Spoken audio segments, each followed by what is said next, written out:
A warm welcome to everyone to this webinar about pandemics, wildlife, and intensive livestock farming.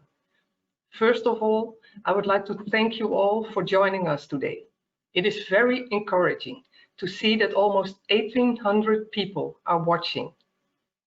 Many thanks on behalf of Compassion in World Farming and my colleagues, the co-hosting members of the European Parliament, Sylvia Spurek, Jiri Pospisil, Martin Hojsik, Tilly Metz, Francisco Guerrero, and Eleonora Evi. My name is Anja Hazekamp. I'm a member of the European Parliament for the Dutch Party for the Animals, and I will be moderating this webinar. I am thrilled to announce that some very special guests are joining us today. On behalf of the European Commission, we have two commissioners, contribution from Commissioner Stella Kyriakides and Janusz Wojciechowski. And from Compassion in World Farming, Philip Limbury is joining us. And our guest of honor today, the legendary Dr. Jane Goodall. The COVID-19 pandemic has shown in a very acute way that the trade and consumption of wildlife represents serious risks for zoonotic diseases. The same goes for intensive animal farming. The high density of animals in close proximity to humans provides a perfect opportunity for pathogens to spread. This pandemic and previous epidemics too have shown that the main issue here is our consumption of animals. And we are at a turning point, one in which we need to reconsider the way we treat animals. The current pandemic has pointed out that we need to look closely into these issues urgently. In this respect, let's listen to a video message of our first guest of today, Stella Kyriakides. She's European Commissioner for Health, Food Safety and Animal Welfare. She deals with the COVID-19 pandemic and she is responsible for the Farm to Fork strategy. This strategy has the potential to make Europe the world leader in food safety and animal welfare. Ms. Kyriakides, welcome, and the floor is yours. Dr. Goodall, honourable members of the European Parliament, ladies and gentlemen. It is a great honour to be part of today's conference and to join Dr. Goodall, whom I'm a great admirer, and other leading wildlife experts and conservationists to look at the nature of pandemics and their impact on wildlife and farming.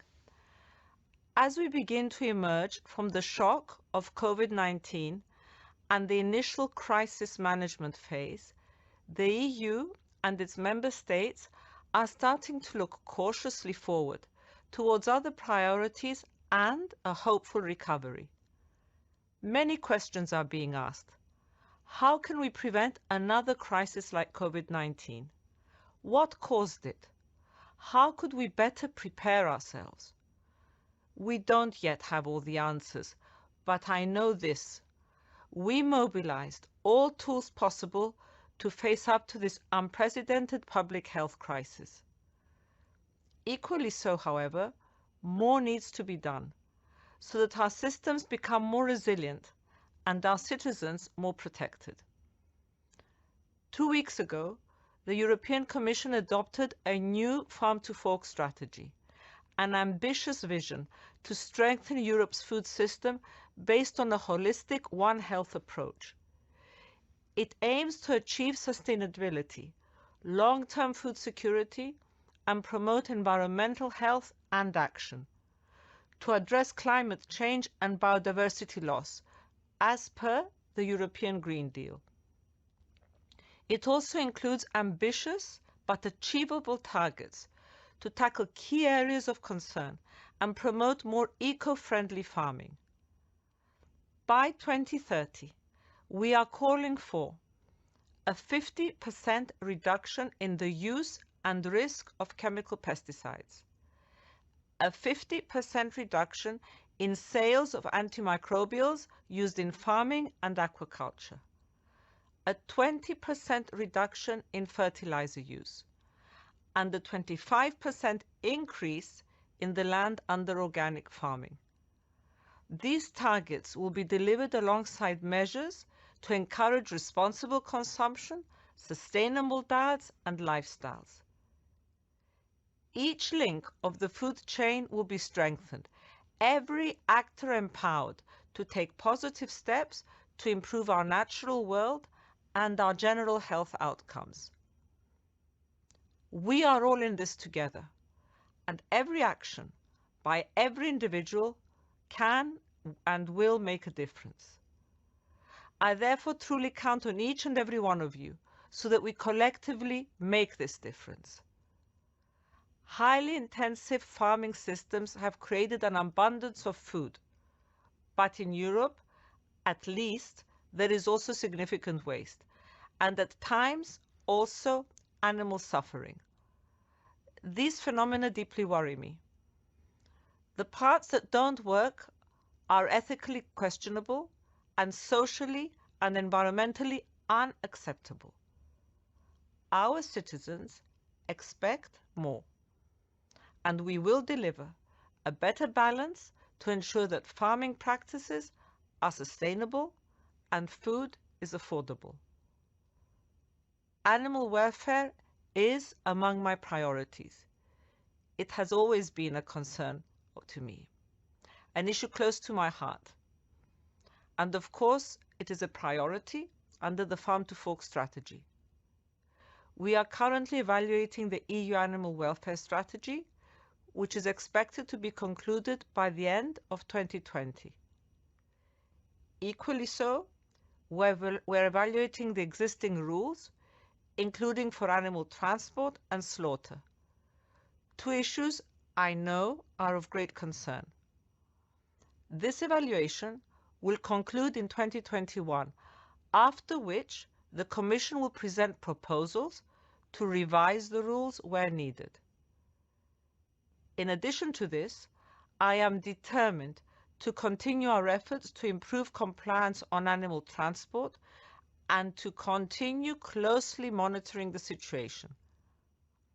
Later this year, we will create a new EU reference centre dedicated to the welfare of cattle, sheep and horses. This will provide the necessary technical and scientific support to improve the welfare of these animals when they are transported, often on long journeys. Improvement of live transport is an issue of paramount importance. The next chapter is a big one. COVID-19 has been a sharp reminder of the fragility of our systems and the speed at which disease, be it in humans, in animals or in plants, can spread around the world.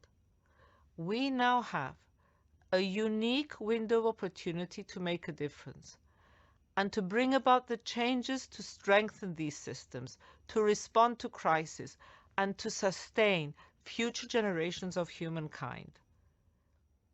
Everybody must realize that protecting our planet is imperative if we want our planet to protect us. In the coming years, the EU will work with this mantra in mind to lead a global transition to greater sustainability, working with citizens, stakeholders and partners around the world for a better world. In ending, thank you once again for inviting me to address this important conference, and I look forward to being with you in person in the very near future. Thank you, Commissioner Kyriakides, and for your contribution to this important event. We now will listen to Commissioner Janusz Wojciechowski. He is Commissioner for Agriculture, and he recorded a video message for us. Good morning, ladies and gentlemen. Thank you very much for the invitation to participate in today's conference. In the European Union, we are facing great challenges that arise from the crisis, but also the challenges that arise from the ambitious plan, which is European Green Deal and its two already adopted very important strategies, from Farm to Fork and Biodiversity Strategy. Both of these strategies have many commitments to strengthen animal protection and animal welfare. Increasing protected areas, ensuring the exclusion of at least 10% of agricultural land from production to protect landscape features, the development of organic farming to 25%, and therefore agriculture without chemistry. This should contribute to improving the protection of wild animals. The Commission will revise the animal welfare legislation, including on animal transport and slaughter of animals, to align with the latest scientific evidence, broaden its scope, make it easier to enforce, and ultimately ensure a higher level of animal welfare for farming animals. Animal welfare labeling will help us to better transmit value through the food chain. Declaration to create shorter supply chains will support reducing dependence on long-haul transportation and reduce suffering on animals transported across Union. Implementation of ambitious targets declared in both strategies must be assured in the Common Agriculture Policy strategic plans. These plans should lead to sustainable practices, organic farming, agroecology, and stricter animal welfare standards. I would like to assure that my intention and the intention of the whole Commission is to adopt CAP strategic plans that will ensure a real improvement of animal welfare in European agriculture, but also in transport and processing plants. We will constantly support sustainable farming and breeding practices as an alternative to intensive industrial farming, and I am sure that together with the Member States, with the support of our citizens, we will achieve significant and lasting progress in this respect. Thank you very much.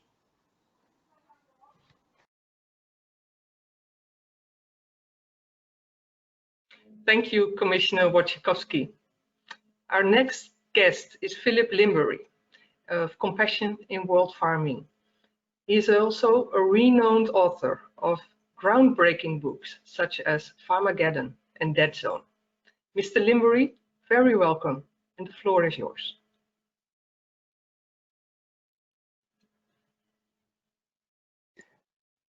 Thank you so much, Anya, and it's wonderful to hear the encouraging words from the commissioners. And we are in this together, and as countries start to emerge from COVID-induced lockdown, what has become clear is that the coronavirus pandemic has shown just how fragile our society really is, and that for the sake of a decent tomorrow, big changes are needed today. Whilst COVID-19 is widely seen as having emanated from China's wet markets and the illegal wildlife trade, it is but the latest disease to emerge from our appalling treatment of animals. Industrial agriculture, where thousands of animals are caged, crammed and confined, produces the perfect breeding ground for disease. Highly pathogenic strains of avian influenza or swine flu are but two examples, the latter causing a pandemic only a decade ago, killing up to 500,000 people. Unless we take this opportunity to change things, to reset the way we view animals, both farmed and wild, then we can predict with reasonable confidence that it won't be the last. There are more animals factory farmed in Europe, in the world, now than ever before. More than 300 million farm animals in the EU alone still spend their entire lives in a cage. As more than 1 million citizens have said through the European Citizens Initiative, it is time to end the cage age. Factory farming is at once the biggest cause of animal cruelty on the planet and a major driver of deforestation, pollution and decline in the world's wildlife. meat and dairy consumption continues to rise worldwide, wiping away wild lands, bringing us into contact with potentially new and dangerous viruses. Society needs a reset. In the words of the United Nations, we need to seize this moment to build back better by creating more sustainable, resilient, and inclusive societies. The European Commission's Farm to Fork strategy has much to welcome. A review of animal welfare law, targets to reduce antibiotics and pesticides in farming, encouragement for more organic farming and non-meat alternative proteins. I encourage the EU to really seize this moment, to reset the place of animals in society, to end the caged farming of animals once and for all, to set clear targets, challenging targets for reducing meat and dairy consumption, to lead global action in moving away from damaging industrial farming practices in favour of a regenerative food system without factory farming and much less dependent on resource sapping intensive animal products. To enlighten us further, it is my great honour and absolute privilege to introduce one of the world's greatest advocates for a humane and sustainable future. Wildlife legend, chimpanzee expert, leading conservationist, ethologist, and UN messenger of peace.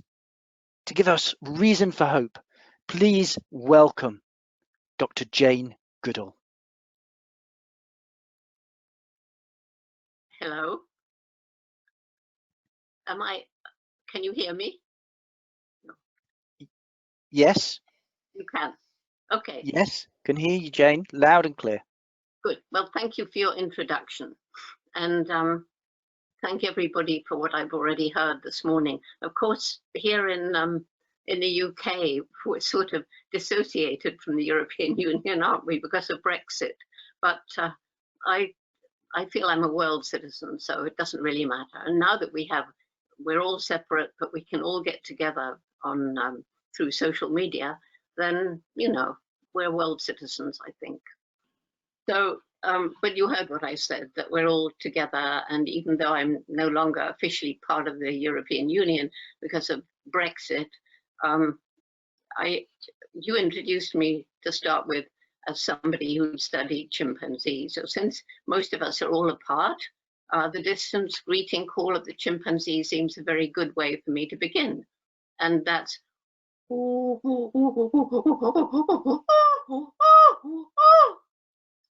me, Jane. Well, this is Compassion in World Farming. I want to concentrate particularly on animal welfare, but not only. We can approach this, I think, in 3 different ways. 1 is animal welfare and human ethics. 2 is environmental impact. And 3 is the impact on human health.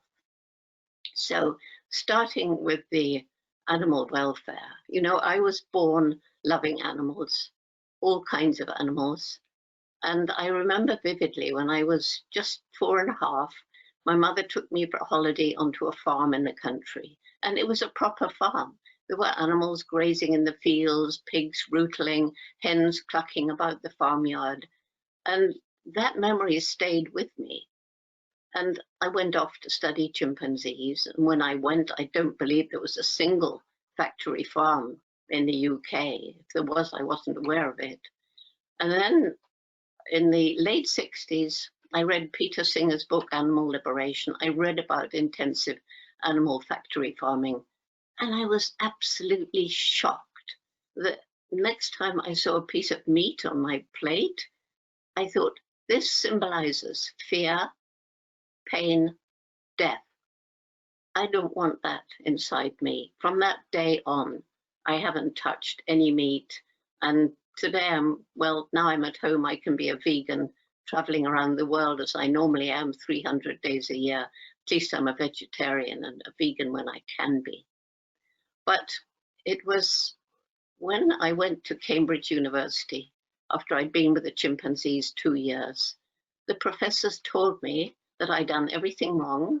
Chimps should have been numbered, not named. It was not scientific to name them.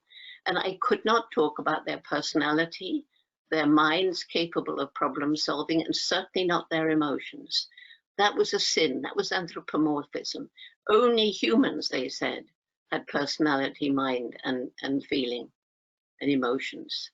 Well, I'd been taught as a child, and here we are. Here's my teacher. He's always with me. This was my dog, Rusty, who taught me that those professors were absolutely and completely wrong. Of course, we're not the only beings with personalities, minds, and emotions. We don't stand separated from the other animals in kind, it's degree. So I was able to stand up to the professors. And as chimpanzees are so close to us biologically, as well as all the amazing behavioral similarities I was uncovering, this kind of opened the mind of Western science to the fact that we weren't as different as had been assumed. And today students can study all of these different aspects, once considered unique to us. And so as this opened up, chimpanzees, whales, elephants, lions, dolphins, all of these animals became accepted to be, well, sentient beings, although people still argue about that. But farm animals, oh, people said to me, but they're bred for food. Because they're bred for food, does that make them any different? And of course, the first animal that I ever experimented with on habituation was when I was 8 years old. And again, I was on a holiday in the country, and it was a field of pigs. And I suppose they were being bred for food, but I didn't think about that. They were free in the field. And so every day for lunch, and I was there 2 weeks, I took an apple core. It was wartime, so we didn't have much food. And Grunter, the one pig who began to lose his fear, eventually took that apple core from my hand. I'd done it. I had habituated Grunter. And so we now know that pigs are quite as intelligent as dogs. In fact, more intelligent than some dogs. And I've brought a little video to show you an example of one such pig. It's one of my favorites. So if we could have this little video, that would be wonderful.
Thank you for playing that. And that was an introduction to pig casso. And I show it to people, and I can't tell you how many people have said, I'll never eat bacon again.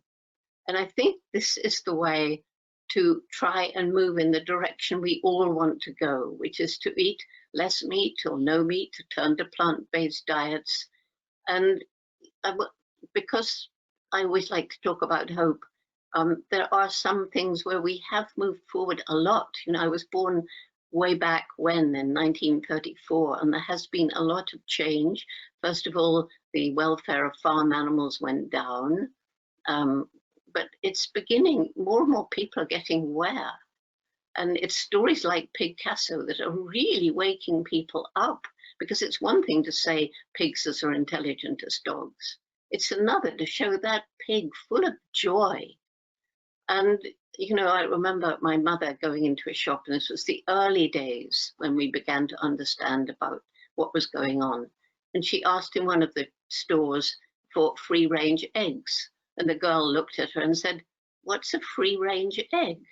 So Mum had to explain. A little crowd of people gathered, and a manager was called and led this irritating old lady away.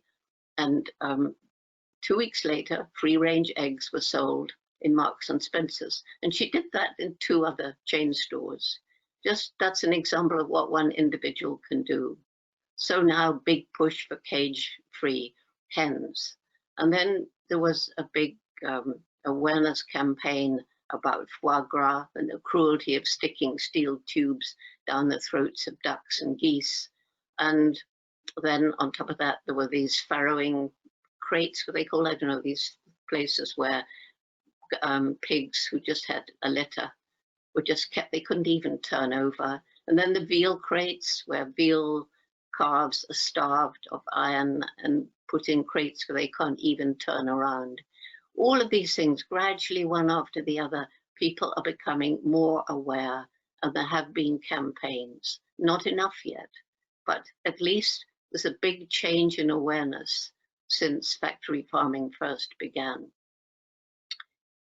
Then there's more and more sanctuaries for animals like Picasso, rescued from intensive farming. And what a joy. And these, you know, there's another video, I didn't bring it, but it's a cow who's been rescued from an intensive farm. She was a milking cow, and her owner throws a ball, and this cow, she gallops after it, and she's giving great bellows of, I suppose, joy. She catches up with the ball, she turns around and she pushes it back towards her rescuer. And it seems like this. And of course, there's all the fish farming too. And there's a wonderful story. And this is a fish called Homer, a very big carp, in a fish pond in somebody's garden. And they had a dog called Silky or something. I think it was a retriever. Every single morning, the dog used to go down to the fish pool, and out of all the carp swimming there, Homer would come over, put his nose out of the water, and for up to 10 minutes, dog and fish, dog was lying like this, and they communed. So when the owners moved house, they said, well, we'll have to build another fish pond. We can't go without Homer. So these are the kind of stories that people need to hear. But we've already heard this morning about the devastating effects on the environment. And it is true indeed. It's not only intensive farming, but I've been enough times to Argentina to see the horrible impact on the forests made by grazing cattle for beef, Argentinian beef. And also in Africa, cattle desperate as climate change alters the environment, cattle desperate for more food, the herders are taking them into the forest. And once again, forest turns to woodland, turns to semi-desert. So there are so many areas of what used to be woodland, forest, or some other kind of land turned over into growing the grain to feed the millions and millions of farm animals worldwide who are confined in these, they've been called concentration camps for animals. And so to grow this grain, I was shocked the other day to hear that more grain is grown to feed animals than to feed people, and people in many parts of the world, as you know, are starving. There's a huge amount of hunger, malnutrition. Well, in addition to that, of course, all these animals produce methane gas in their digestion, and that's after CO2, an extremely virulent but luckily less plentiful gas. up in the so-called greenhouse gases, leading to the warming of the climate and climate crisis. And in addition, as has been mentioned, these animals, poor things, are given huge amounts of antibiotics just to keep them alive. That's leading to the development of superbugs. I've known of people who've died from a simple scratch on the finger. And I've met one of the people who really pioneered that whole study. So yes, antibiotics and also hormones, although they're being used less. I remember little girls in Mexico at 5 years old developing breasts because of the hormones in, I think it was in the milk.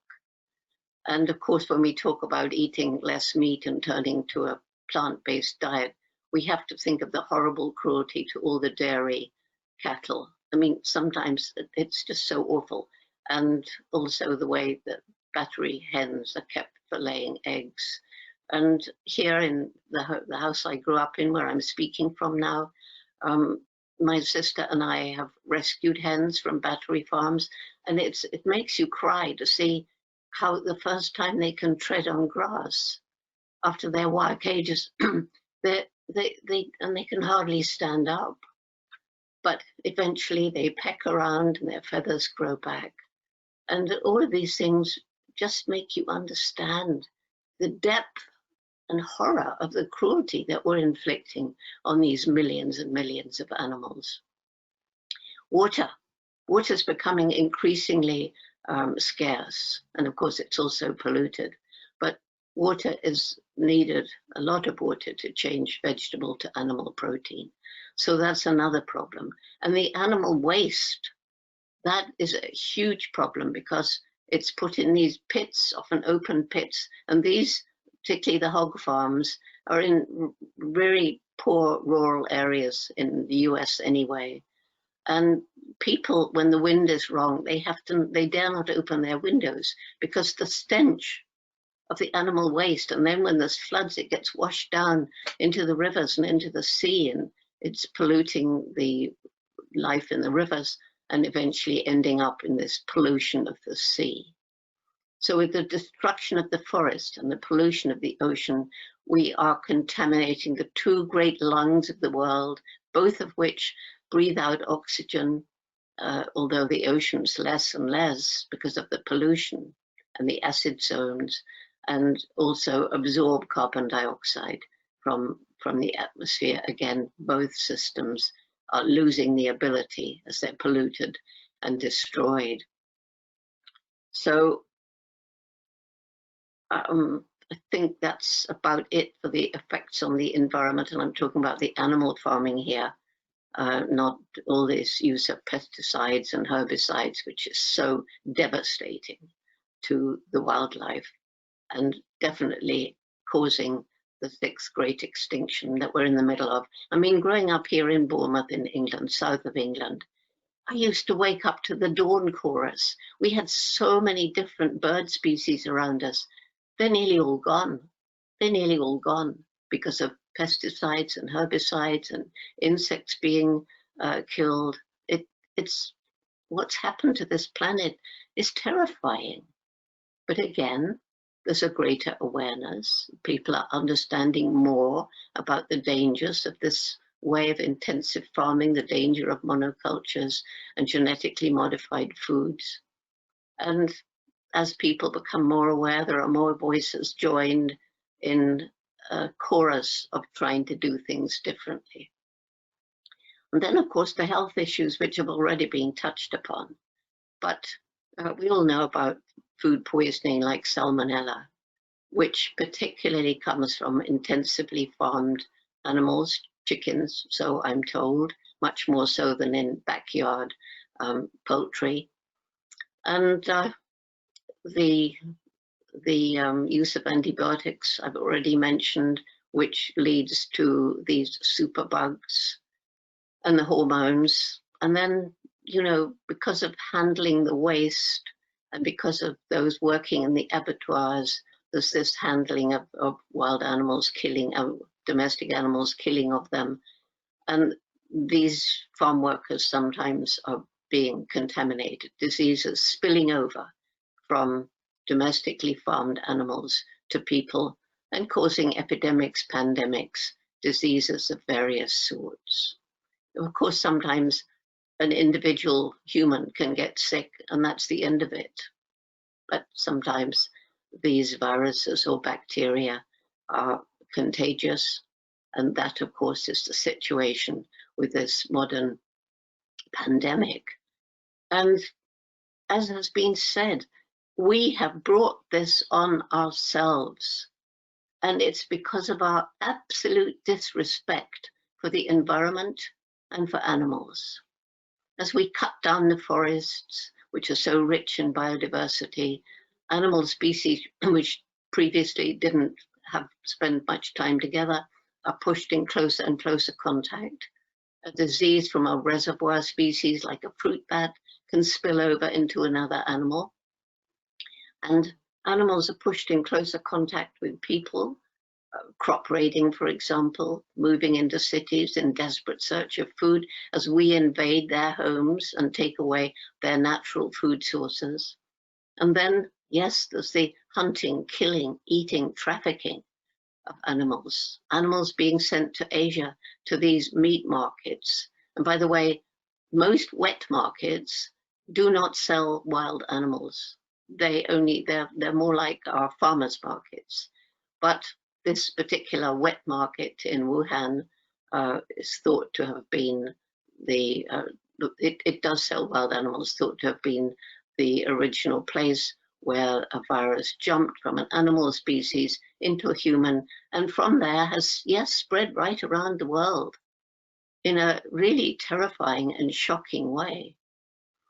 So in Africa, in two different parts of Central Africa, there you have the bushmeat markets, and the HIV AIDS epidemic spread from people contaminated in these two places with two different forms of the simian virus, turning into human HIV AIDS, with all the devastation and misery and heartache that disease has caused all around the world. So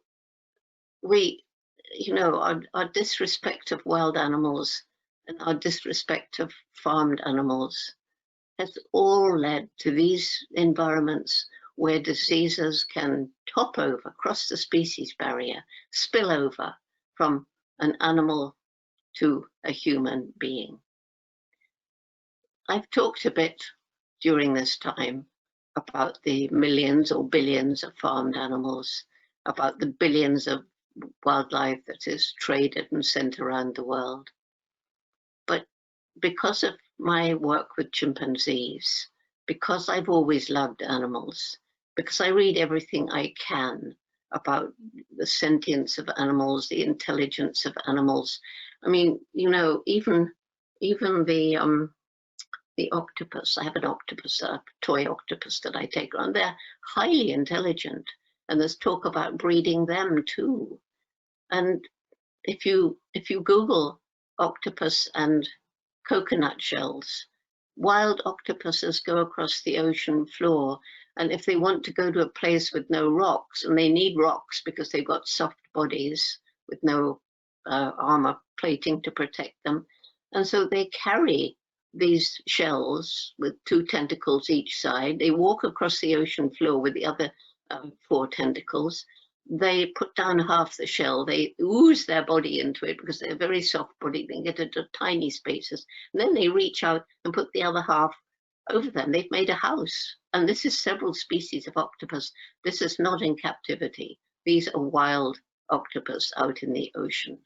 We've got so much to learn about animal intelligence. Even insects have been actually trained to do some quite smart tasks, and others, these are bumblebees, others who hadn't been trained just by watching can do the same thing.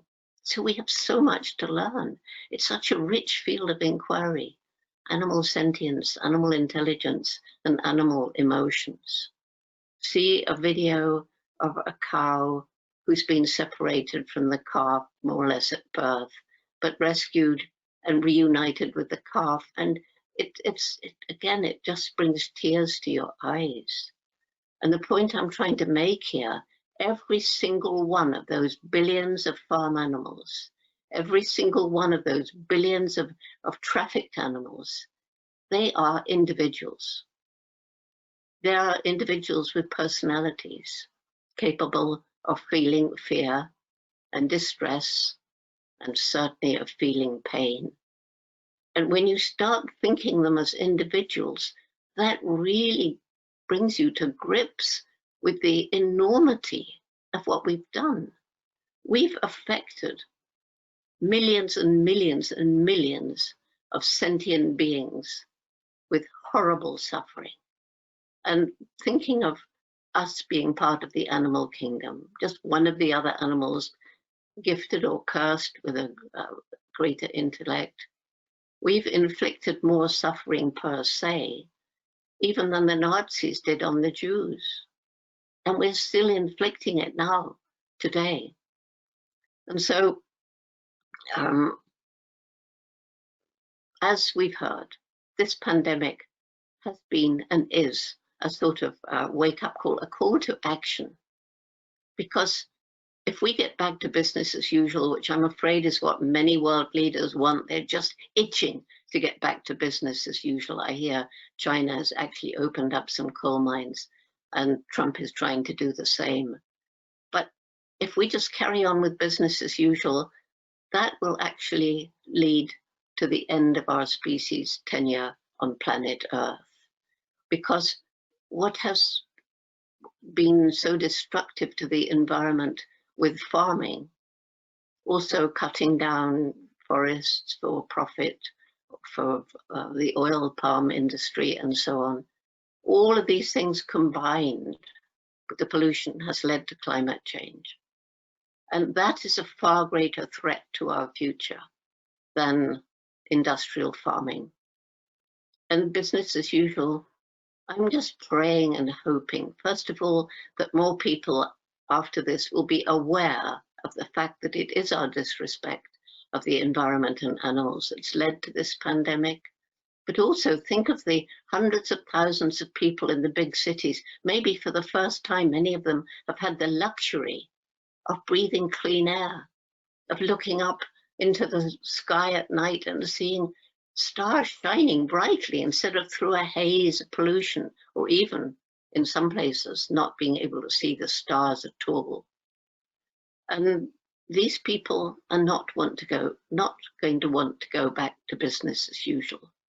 And I'm just praying that the groundswell of people who understand that if we don't do things differently, we're finished.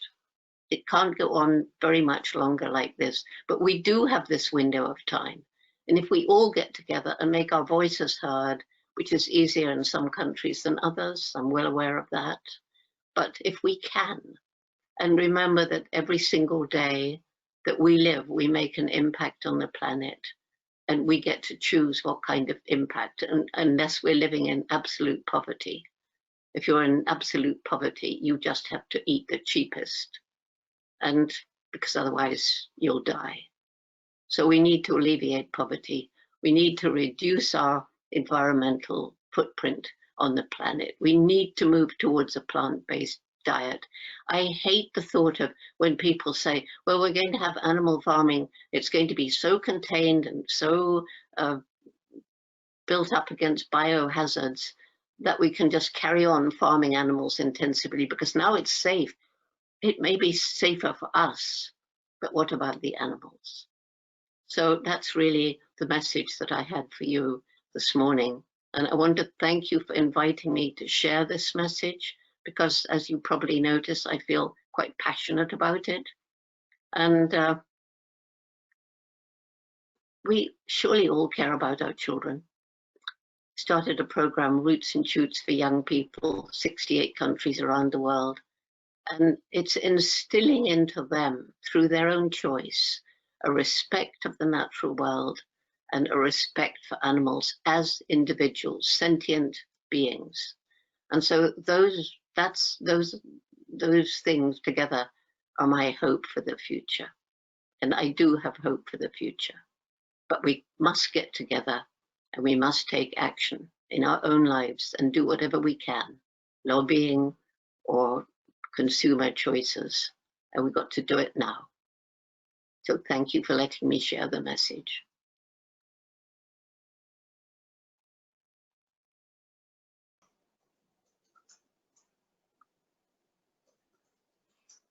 It's really hard to speak after such a distinguished guest, but we meet today in the European Parliament, the place which has the capacity to determine the values, principles, and provisions of the law for 500 million people.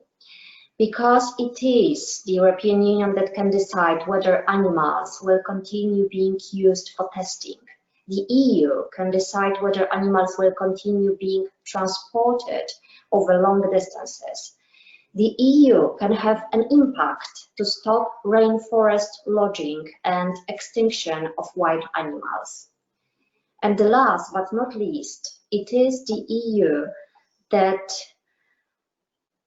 can decide whether the animals will continue being kept in cages, whether they will spend their entire lives on a concrete floor, and whether in the end they will be killed.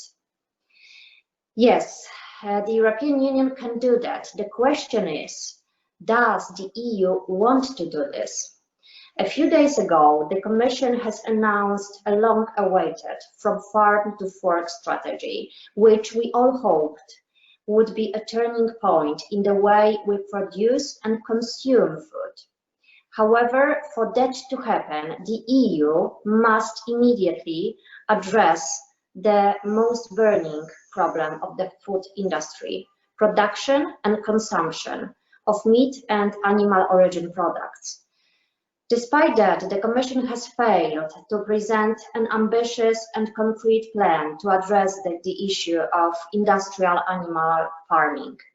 Even though the Commission acknowledges that nearly 70% of the EU's GHG emissions related to agriculture come from animal sector, it has chosen to hold back. It has chosen to hold back even though the strategy was presented while new coronavirus pandemic overwhelmed the world. We know the pandemic would not have started if we didn't farm and eat animals, but the Commission tries to ignore that. We need to start a serious debates about how to create a world without exploiting animals. We need to change the prevalent discourse on animal welfare, and we need to start talking about animal rights instead. We must start talking about how to stop killing animals, because it would be good for people, for animals, and for the planet. We need to prepare a roadmap for phasing out the world based on animal exploitation. Because without this change, we cannot stop climate change and we cannot prevent next pandemic, such as COVID-19. It's about saving lives, as simple as that. Will the Commission, and will this Commission, will be the Commission of change and progress, or the Commission of status quo? I'm asking this question as a lawyer, as a human rights activist, and as a vegan. Thank you. Good. Thank you very much, and it's really an honor. And at the same time, a bit of a pity, because the original date of this seminar in the European Parliament was just at the edge of the outbreak of the pandemic in full in Europe. And it will be really a pleasure to meet you, Dr. Goodall, in person. Hopefully that will be possible at some later date. But it's also a stark reminder how big changes can happen in such a short time.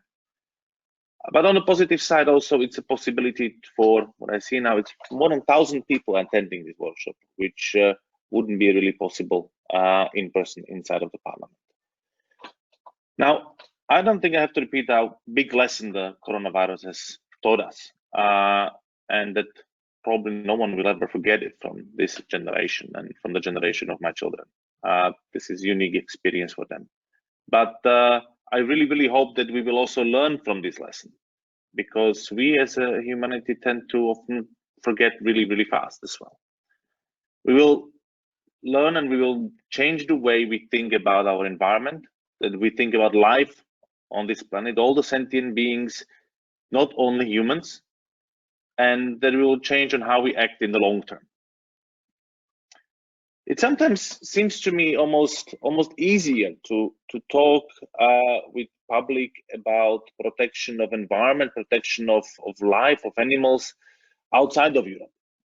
It's interesting, we can be loud, and it's important that we are loud about protection of Amazon, protection of the rainforest in Africa. I saw with my eyes disappearing rainforest around the Victoria Lake to be replaced with massive palm oil plantations. About disappearing rainforest in Borneo, where for miles there is just palm oil plantations and coal mines, and had the opportunity to meet some of the last orangutans in the wild, and it was honestly amazing. But we have Amazon, our own European Amazon here. We have our own Borneos, we have our own Africas in Europe, and we should not forget about those.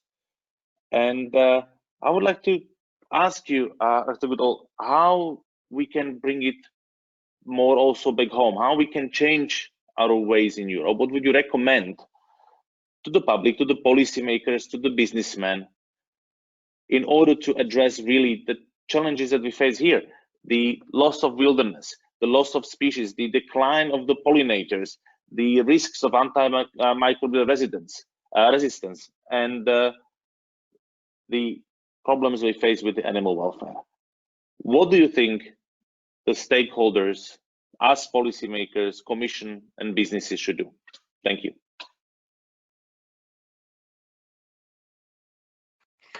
Good afternoon. I'm Tilly Metz from the Green Group, and I'm from Luxembourg. Dear Dr. Jane Goodall, thank you for your time and for your dedication you bring to preserving wildlife and educating about the interconnectedness of all life. We have heard a lot of positive messages today, and especially from you, Doctor, and this with a lot of modesty. We have heard also today that the European Commission recognizes that our food system and our common agriculture policy needs to change. And this may be a great first step. The Commission plan includes to boost organic farming, to reduce pesticide and antibiotics by 50%, and to re-evaluate animal welfare legislation.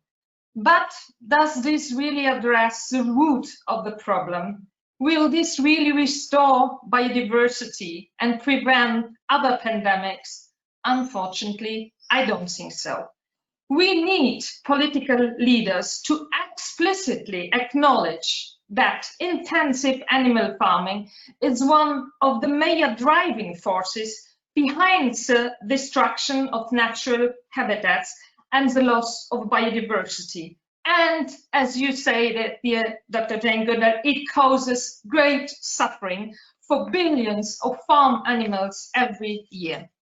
In a time where we desperately need politicians and the general public to see this truth and to help us think about real solutions, many refuse to hear and to see. Instead, we are told that new technologies, genetic innovation, and digitalization are one of the keys to a sustainable animal farming. So please tell us, dear Dr. Jane Goodall, what have been your most successful strategies in advocating for wildlife conservation and better treatment of animals in general? You showed us the little movie of the pig Picasso, but are there other experiences where you really had the feeling that I could touch the people in order to change really something in our system? Because it's clear the current pandemic is an opportunity for change. COVID-19 has forced us to slow down and to think about the dangerous impact of our way of life on the planet and ourselves. I believe there is a lot of wisdom in nature. The fragile balance of complex ecosystems really is a miracle.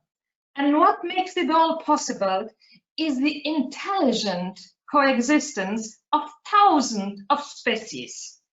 Dear Jane, in your long years of close-up experience with wild animals, what lessons, and that's my second question, so what lessons have you learned from them in this regards? Thank you very much. Thank you again for being there. Hello, good morning. My name is Francisco Guerreiro. I'm a Portuguese MEP from the political party PAN, People, Animals and Nature, and I'm also on the European Greens. Dear Dr. Jane, thank you very much for taking the time to discuss with us these very important matters. I completely agree with your views. We need to change our diets and clearly the way we produce and consume animals in the world. We have been doing it in such an unsustainable and animal welfare disregarding way for so many decades that now, on a political level, we have been finding so much resistance to change in the European institutions. For example, the European Union's very recently published food strategy, the so-called farm to fork strategy, was said to have the purpose of revolutionizing the way we produce and eat food in the EU, according to the Commission. However, many members of the Parliament, included, were disappointed to see that some quite progressive and ambitious measures that aim to reduce meat consumption and that were part of an early leaked version of the strategy did not make it to the final version. For example, there was a very bold sentence that said that the Commission would propose to stop stimulating the production or consumption of meat. The published version now says that the review should focus on how the EU can use its promotion subsidies to support the most sustainable and carbon efficient methods of livestock production. In other words, the Commission thinks that to save the planet, it is okay not to reduce the meat quantity intake if we look for more sustainable ways of producing these animals, which seems very unrealistic as human population grows and grows. Unfortunately, it is clear that the livestock industry had a very big say in the final version of the farm to fork strategy. So, Dr. Jane, I would love to hear what you have to say about how the EU food strategy should be prioritizing the promotion of a plant-based diet and how it is important that the EU starts to listen to science instead of industry lobbyists. Thank you very much for your attention and dedication. My name is Eleonora Evi. I come from Italy, and I'm a member of the 5-Star Movement. And I was saying that I really would like to thank you, Dr. Goodall, for your speaking today. Your courage, your passion and vision are a constant source of inspiration to me and to all those who are committed to defend animals, biodiversity, the environment, and the ever more delicate equilibrium between man and nature. I can't possibly thank you enough for what you have done and continue doing to open people's eyes on these issues and the urgency for action. As you said, I believe and I hope that the current pandemic will serve as a wake-up call on the unsustainability of our model of production and consumption and shake up those who had the arrogance to believe that men are stronger than nature, that they can outlive nature. You, better than anyone else, can testify how nature is delicate, but also powerful. It is resilient and can heal in ways that are sometimes unthinkable, but once it is damaged beyond repair, the consequences are devastating. Here in the EU, we pretend to know this, but our action more often than not betray our words and intentions. We declare a climate emergency, but continue to subsidize fossil fuels. Condemn deforestation, but we continue to import goods whose production is the very cause of this phenomenon. To me, one of the biggest hypocrisies is perhaps represented by our continued financial support with public money to industrial farming, an industry that is not only responsible for a big chunk of our greenhouse gas emissions, but also for destroying biodiversity, polluting the environment, and causing the spread of disease from animals to humans. But we also shall not forget about the unspeakable suffering that this industry causes. Dr. Goodall, your advocacy work started with chimpanzees because their number were going down. Over the past 2 years, I and my colleagues have been supporting a campaign to defend animals whose numbers are actually going up, although there's no good news for them and for our biodiversity. I am talking about farm animals condemned to a life of suffering, exploited and locked in a cage until the day they're slaughtered and in a human fashion. Over 1.6 million of Europeans from all over EU supported the European Citizen Initiative End the Cage Age for an end of the use of cages for all EU farm animals. It was an outstanding result and an historic mobilization for a cause that I believe is beneficial not only for the welfare of the millions of animals farmed in Europe, but also for human health and, if accompanied by reduction of meat and dairy production, for the environment. A word, and as you have already said, but other words from you on this would help keep up the momentum around this initiative, which the EU institution will soon have to react to, and will be very welcomed by the many European citizens who have committed to this cause and have been working tirelessly to collect hundreds of signatures. And by saying that, I pass you again the floor. Thank you very much. Am I supposed to answer the questions now? I'm unclear. Yes, please. Yes. I am. Okay. Well, obviously, I mean, it's so many points have been made, and so maybe the best I can do is kind of summarize all the different questions in one answer. And you know, there are to make any of this happen, all the things that we desperately want to happen, to create a fairer world where animals and people are respected and nature is respected. We have to. I'm in the middle of a conference. You need to turn your camera back on. What? You need to turn your camera back on. The camera is back on. Oh, okay. Sorry, that was somebody coming to tell me to turn the camera on. I apologize. So we've got to solve 4 problems, and I'm not sure they're solvable. At least I don't know how to do it, except some are a bit easier than others. But number 1, and I mentioned it before, we must alleviate poverty, because, you know, if you're desperately poor, like if you're a poor farmer in Africa, you're going to cut down the last trees because you're desperate for more land to grow food, to feed your family, or fish the last fish, or whatever it is. Go and cut down trees for charcoal. And so we, the Jane Goodall Institute, we do address that in Africa. We have a program called Take Care or Takari, and it's helping people find ways, alternative ways of living than destroying their environment, and introducing things like restoring fertility to the overused farmland without any chemicals, and introducing water management programs, microcredit opportunities based on Muhammad Yunus's Grameen Bank, so that women can start their own, well, men too, their own environmentally sustainable projects, and scholarships to keep girls in school during and beyond puberty. And also having workshops where the local people can come and learn about family planning information.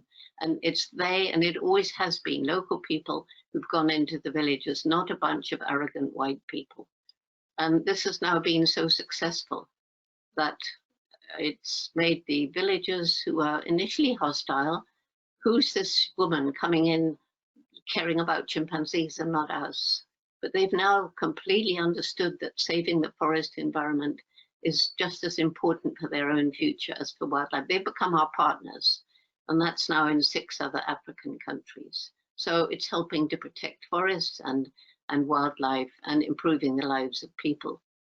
So that's our effort at alleviating poverty. But then we've got our unsustainable lifestyles. I mean, how many of us don't have more than we need? I have far more than I need.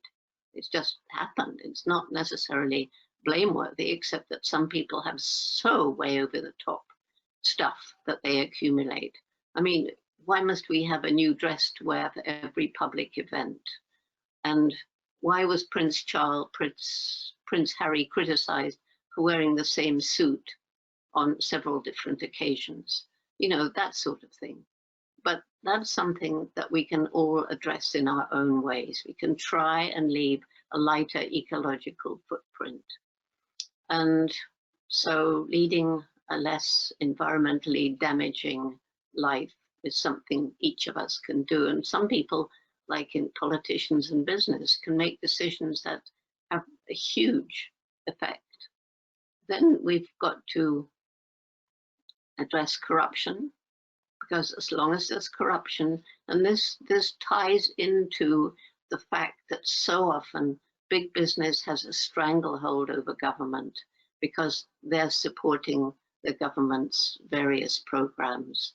And as long as this goes on, and as long as short-term immediate gain is seen as more important than environmental protection, then corruption is going to flourish. It's everywhere right now. Corruption is everywhere. And I don't know how to tackle that except through our youth program. And then finally, there's something which is very insensitive, politically insensitive, shouldn't be talked about, should be pushed under the carpet. But right now on planet Earth, we have over 7 billion people, 7.23, something like that. And already in some places, we're using up the finite natural resources. They're not infinite. We can't go on just raping and raping the environment, because already in some places, Mother Nature can't restore. And so in 2050, it's predicted there'll be 9.7 billion people. How will the planet cope? What will we do? Certainly business as usual, certainly farming the way we do, eating and living the way we do. It's not going to work, is it? So those are problems that we all have to think about, and don't expect me to answer all these questions that you've asked. You know, I'm just an ordinary person with a passion, but I can't see all the answers. And it's also going to depend, what country do you live in? I mean, look, people started peaceful protests in the United States because of the murder of an African American, when a policeman knelt on his neck for 8 minutes. And the riots started peacefully. And what's happening now is that they're growing across the United States. There's a lot of talk about the white supremacists infiltrating into the riots and being responsible in the main for the looting and the burning. Be that as it may, the response of the president is to bring out the troops, or threaten to bring out the troops, and to call all the protesters, most of whom are perfectly legitimate, scum and terrorists and things like that. And so there are some countries where it's very difficult to make your voice heard. Countries meant to be democracies, but in fact, it doesn't always work. So these are problems way beyond me, but I can just see the problems. So those are the problems we have to overcome. I said earlier that I hope that this pandemic, you know, there will be such a growing mass of people who don't want to go back to the old ways, and a growing number of people who understand that if we go back to the old way of doing business, then the window that we have now to put things right is closing all the time, and the time will come when it will close. This is why I'm so passionately growing our program for youth. It began with 12 high school students in Tanzania in 1991. It's now spread to 68 different countries around the world, and it's growing all the time. It has members in kindergarten, university, everything in between. And because everything's interrelated, between them, they choose. We don't dictate, it's bottom up, grassroots. They choose projects to make the world better, 1 for people, 2 for animals, 3 for the environment.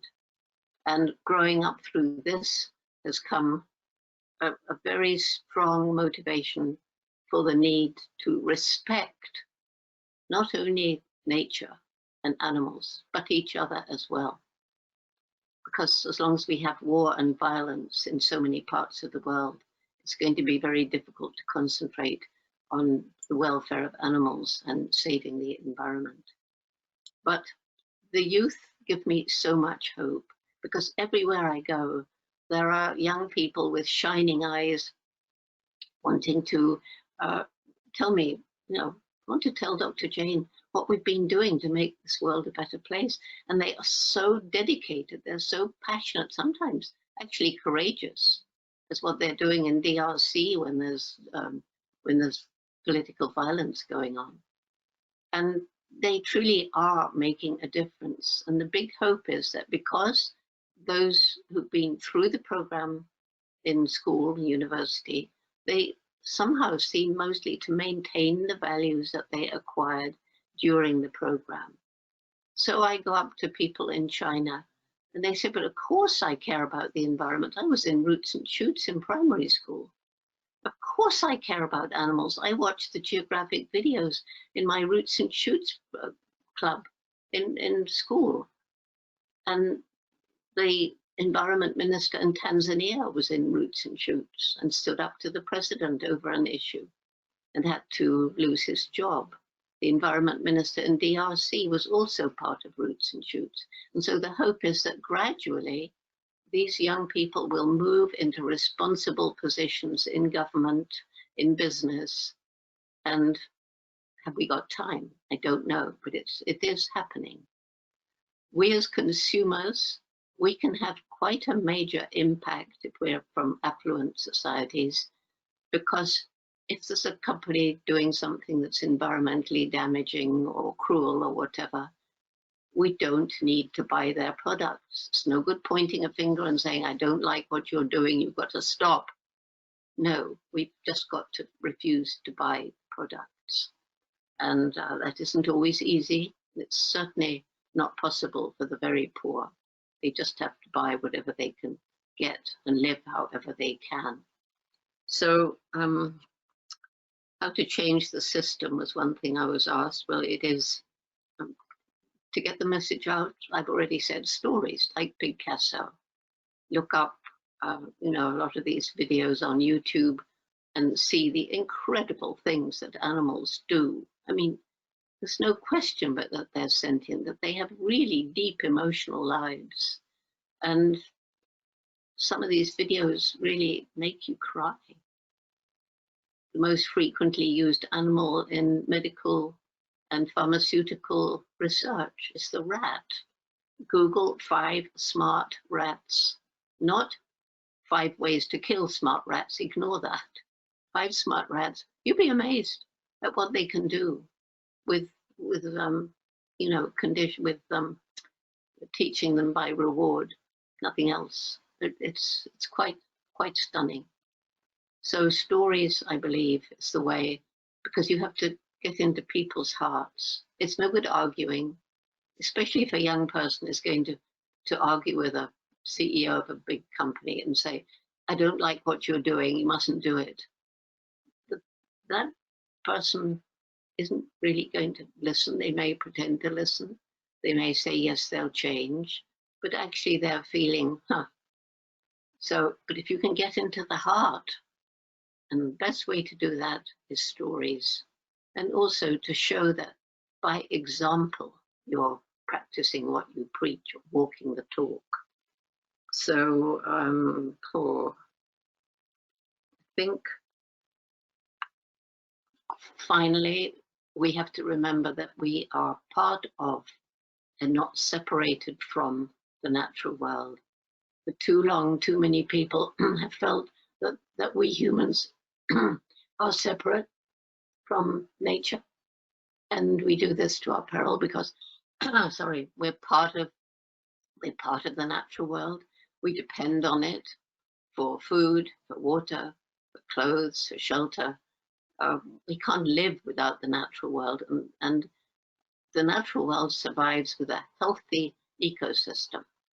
And as animal species disappear in this sixth great extinction, ecosystems can collapse. I mean, I learned this out in the rainforest in Africa. I spent hours and hours out in the rainforest, and I came to understand how each species has a role to play in this great scheme of nature, this tapestry of life. And it may seem small and insignificant, but when it becomes extinct, maybe it was the main food source of another species, and so on. And the ripple effect can and has led to ecosystem collapse. And when ecosystems collapse, that is not good for us, not at all. So, as all of you have said, we must change.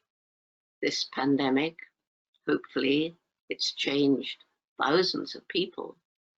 But is that enough? How do we change the political leaders who've swung to the far right, who want to use troops and guns to quell what started as a peaceful demonstration? I can't answer that, but maybe some of you have ideas. I can just point to the things we need to change, but how we get there, by talking to each other, by sharing ideas, by having more meetings like this, through the young people for sure. I hope that you'll help the Jane Goodall Institute develop our Roots and Shoots program so that it grows and grows. It's in all the countries that you represent, but not enough. And there's more Roots and Shoots in China than in the European Union, about 2,000 groups right across mainland China. So those, I think I've answered when I can.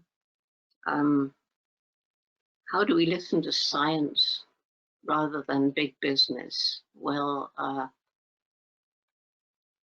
don't know. I can't answer that one. I mean, I happened to be watching when President Trump's science advisor was talking to him about the expected economic results of climate change over the next years. And he gave all sorts of facts about, the increased likelihood of bad hurricanes and floods and droughts and forest fires. And President Trump just looked at him and said, "I don't believe you." Well, I don't know. I was dumbfounded. So I can't answer that question either. That's I think I've covered most of what you. Oh, somebody asked what I brought from wild animals. Well, from wild animals, I learned that out there in nature, again, as I've said, every species has a role to play. And animals do not overpopulate their environment by and large. So that's something that chimpanzees like us in so many ways, but they do not overpopulate their environment. They have spaced out births like many of the indigenous people did. And it's us who upset them. I think what we've done to the factory farmed animals, creating a machine that produces eggs every day, a machine that produces milk and more milk and more milk. So that's what I've learned from nature. Nature has a balance, and we got to get back to that balance.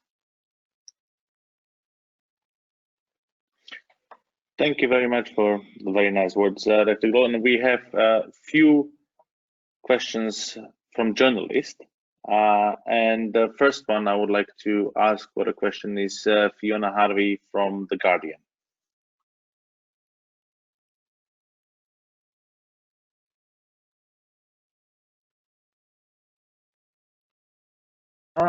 So I'm sorry, it looks like that we lost her. Yes, we lost her. So let me go straight over. Maybe The Natasha next one. Food. Natasha Food Yeah, will be the next one. Natasha Food, if you could please come raise your question. Thank you. Hello, can you hear me? Yes, loud and Yeah, clear. hi. Perfect, thank you. So firstly, Dr. Jane Goodall, just wanted to thank you for speaking today. It's a real honor to speak with you. Always been a big inspiration for me. So my question is related to conservation efforts and how these might change post-COVID-19. So you've spoken about the transmissibility of diseases between animals and humans, and speaking about ape populations who are obviously incredibly already vulnerable. And there's now concerns of transmissibility between apes and humans of coronavirus. But many conservation efforts obviously rely on tourism, both for funding, but also for creating this kind of vital human-wildlife connection that you've been speaking so much about what you've learned, and about this empathy, creating this empathy with Picasso and everything that you've spoken about today. So my question for you is how you think this crisis may change the relationship between humans and apes in the future going forward, and how we can support important conservation efforts to save these animals, and how these conservation efforts can change and adapt post-COVID, and whether this concerns you. Thank you very much for your time. Well, you mentioned tourism, and this has had a devastating effect on many parts of, I only know about Africa, but I assume it's the same in other countries too, because it's tourism that brings foreign exchange into a country, which central government is happy about. It's tourism that gives jobs to many local people. It's tourism that helps the national parks pay their staff, the rangers who go out to protect. And certainly in some places, like rhino poaching has shut up in parts of South Africa because there's no tourists, there's no money, there's no jobs. And so hopefully ecotourism done in the right way and with people taking care, like in all the ape study sites and tourist sites, the visitors wear masks and aren't allowed to get too close to the animals. And so ecotourism done in the right way, I think is essential, because somehow the animals, and I don't like thinking of it this way, but from the country's perspective, they need to have a value put on them in order for them to be protected. Otherwise, let's kill them and eat them, or somehow make some use of them, other than just protecting them for themselves, which is what we'd like to do.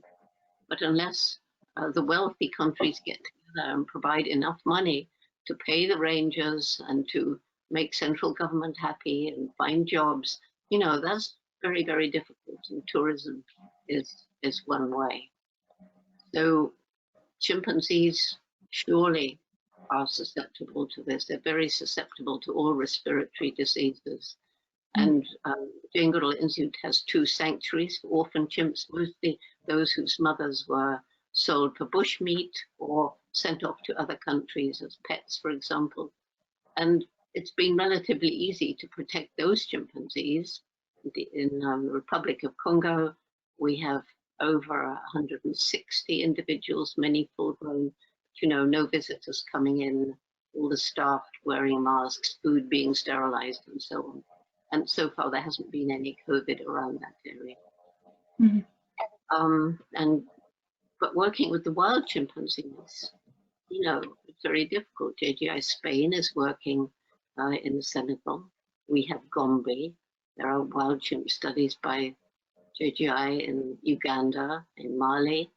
And what do you do there? I mean, we do what we can. We've given masks to people. We can't give it to everybody living around all the wildlife parks and reserves. It's just not possible. Testing people, trying to prevent people moving into the national park. But baboons, they can probably catch COVID-19 as well, and they're in and out, and the monkeys. And so, it's a nightmare situation. But touch wood, so far, none of the COVID-19 cases have been reported in Kigoma, the nearest city. Unfortunately, in Tanzania, the president has declared the virus is over. Everybody's supposed to celebrate business as usual. So there's no proper reporting and we don't really know what's happening. So yes, it's a big worry. Thank you very much.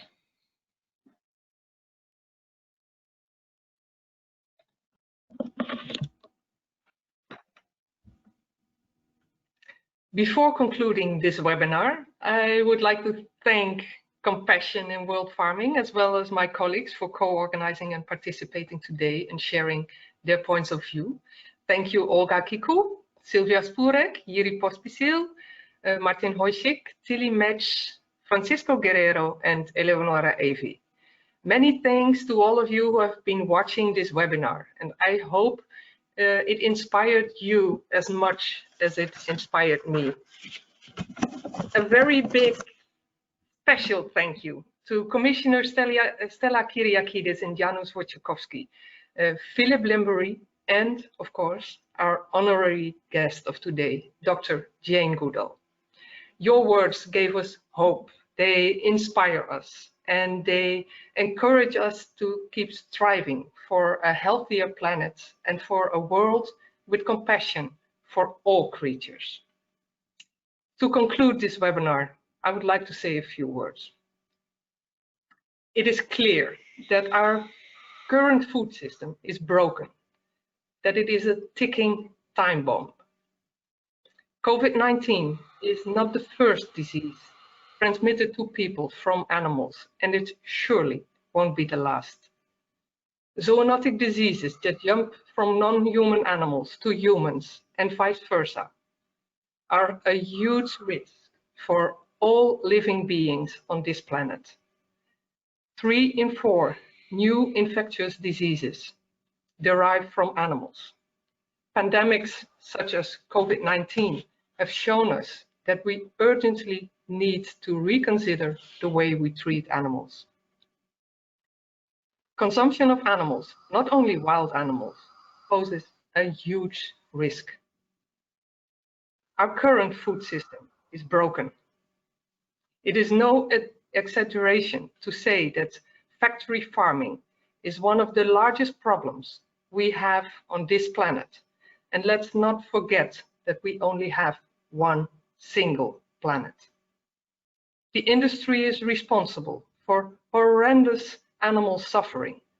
Think of all these animals in confinement, in cages, in trucks and on boats on long-distance transports, and in slaughterhouses. The meat industry is responsible for deforestation to produce animal feed, and it's one of the main contributors to emission of greenhouse gases.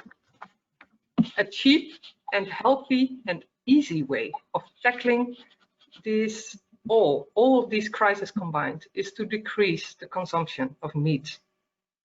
For instance, if everyone in the Netherlands would abstain from eating meat for 1 day a week, only 1 day a week, this would result in greater carbon savings than taking 1 million cars off the road. Our current food system is broken. It is a ticking time bomb, but we can fix it. Our knife and fork are the mightiest weapons to fight climate change, to prevent pandemics, to restore biodiversity, to end the suffering of animals, to guarantee food for future generations, and to preserve the future of our planet for all creatures. Thank you very much. Goodbye.